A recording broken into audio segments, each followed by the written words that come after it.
ഏറ്റവും എളുപ്പത്തിൽ 1 kg chicken biryani തയ്യാറാക്കുന്നത് എങ്ങനെയാണെന്ന് നോക്കാം. പിന്നെ നമുക്കൊരു ബിരിയാണി പോട്ട് അടുപ്പത്തേക്ക് വെച്ച് കൊടുത്തിട്ടുണ്ട്. 1 ടീസ്പൂൺ ഓയിൽ ഒഴിച്ച് കൊടുക്കാം. ഓയിലൊന്ന് ചൂടായതിനു ശേഷം കറിവേപ്പില പൊട്ടിച്ചിട്ടുണ്ട്. 3 വലിയുള്ളി കട്ട് ചെയ്തത് ചേർത്ത് കൊടുത്തിട്ടൊന്ന് വഴറ്റി കൊടുക്കാം. 2 തക്കാളി കട്ട് ചെയ്തതും ചേർത്ത് വഴറ്റി കൊടുത്തിട്ടുണ്ട്.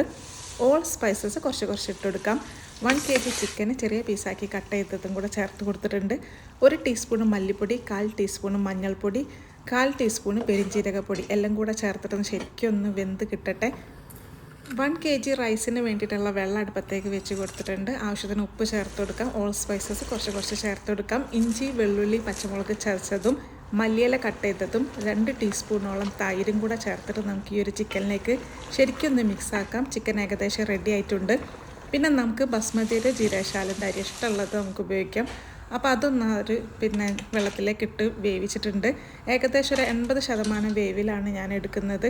അത് 2 കോരി ഊറ്റിയതിന് ശേഷം ബിരിയാണി മസാലപ്പൊടി ചേർത്ത് കൊടുക്കാം. അപ്പോൾ ഓരോ ലെയറായിട്ട് കുറച്ച് ബിരിയാണി മസാലപ്പൊടി ചേർത്ത് കൊടുക്കാം.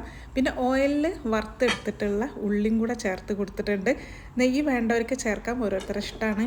ഏകദേശം ഒരു 25 മിനിറ്റ്സ് ലോ ഫ്ലെയിമിൽ ദമ്മിട്ടെടുത്ത ബിരിയാണി ഇപ്പോഴേ റെഡി ആയിട്ടുണ്ട്. 25 മിനിറ്റ്സോളം നമുക്കിതൊന്ന് ലോ ഫ്ലെയിമിൽ ദം ചെയ്യാൻ വേണ്ടി മറക്കരുത്. എന്നാലും നമുക്ക് ആ ഒരു കറക്റ്റ് പരിവായിട്ട് നമുക്ക് കിട്ടുള്ളൂ.